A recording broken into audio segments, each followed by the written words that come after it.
Hi friends, in this video we are going to learn about AC generators. Let's see how the AC generators are used in our day-to-day life. Large industries, power plants use them in steam turbines, gas turbines, water turbines, internal combustion engines, hand cranks, and even in our home as an inverter. Let's have a look at the steam turbine and water turbine. We may have a doubt like what is the purpose of these AC generators? Can you guess it? Right. The answer to this question is AC generator provides power to small electrical items in home such as coffee machine, AC motor, mixers, vacuum cleaners, personal computers, etc. to large machines used in industries. Because electricity plays a vital role in our day-to-day life. However, an AC generator works similar to an inverter placed in our home, but there are some differences between them, wherein a generator produces electrical power while an inverter draws power from a fixed DC source and uses a microprocessor to convert DC to AC. An AC generator is used to convert mechanical energy into electrical energy. Can you guess the principle of AC generators? Okay, let me explain it to you. An AC generator works on the principle of Faraday's law of electromagnetic induction, which states that an electromotive force or the voltage is generated in a current carrying conductor that cuts a uniform magnetic field. This can either be achieved by rotating an armature coil in a permanent magnetic field or by rotating the magnetic field that contains the stationary conductor.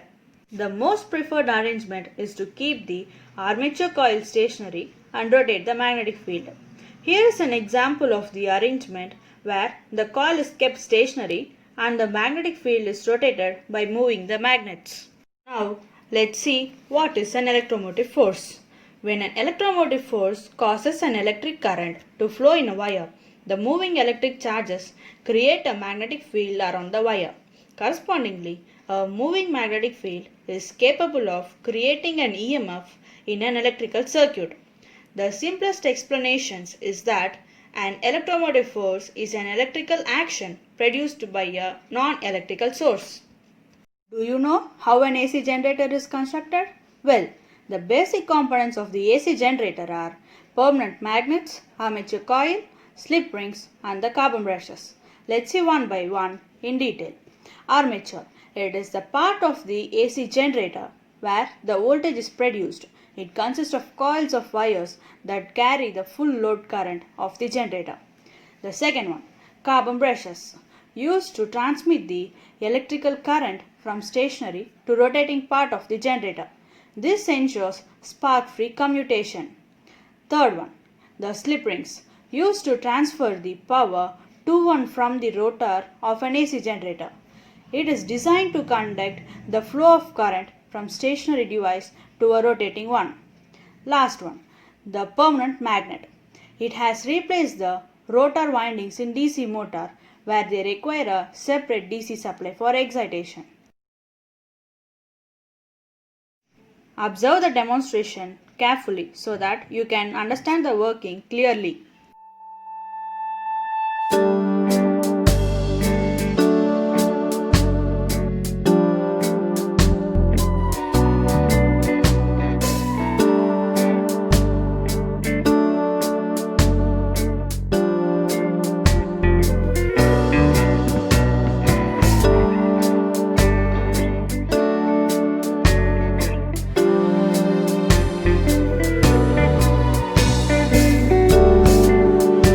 Now, let's see the working of an AC generator. When the armature rotates between the magnetic poles on an axis perpendicular to the magnetic field, the flux linkage of the armature changes continuously. Hence, an EMF is induced in the armature. This produces electric current that flows through the galvanometer and to the slip rings and then to the brushes. Galvanometer swings between positive and negative values. This indicates that there is an alternating current flowing through the galvanometer. The direction of the induced current can be identified using Fleming's right-hand rule. Now, let's see how to arrive at the equation for induced EMF of an AC generator. The equation for magnetic flux phi is given as Ba cos theta.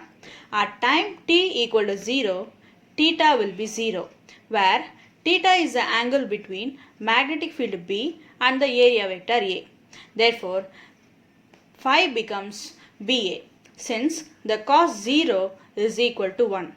After time t, theta becomes omega t.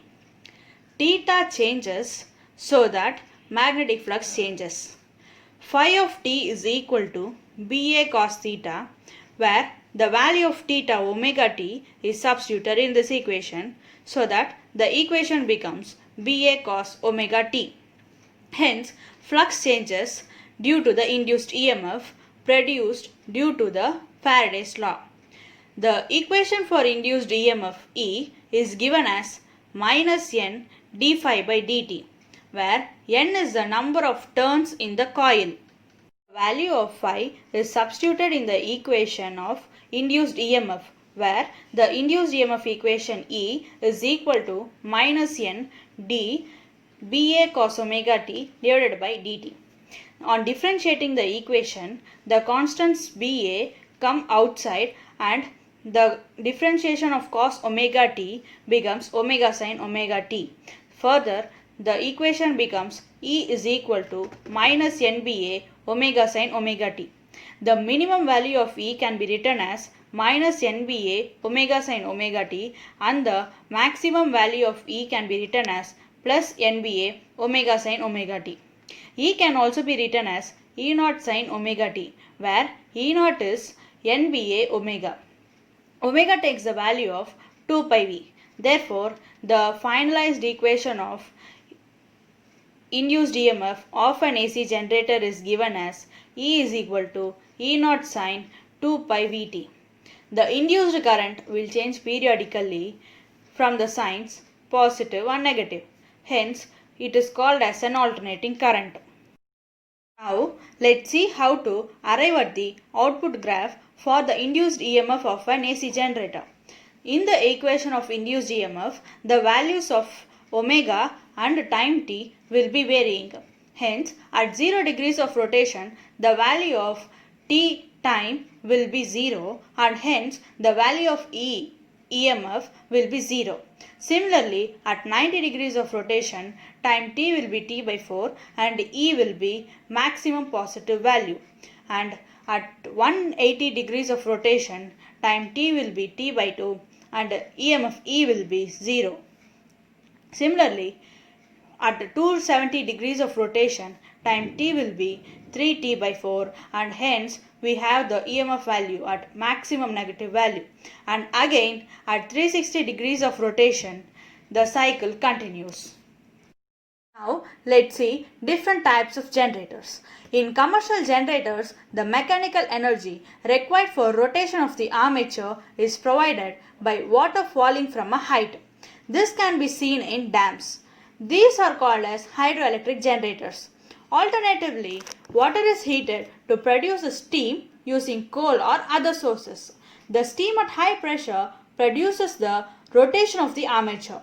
These are called as thermal generators. Instead of coal, if a nuclear fuel is used, we get nuclear power generators. In modern day, generators produce electric power as high as 500 megawatts, which can light up to 5 million 100-watt bulbs. In these generators, armature coils are held stationary and the electromagnet is made to rotate. The frequency of rotation in India is given as 50 Hz, and in USA it is found to be 60 Hz.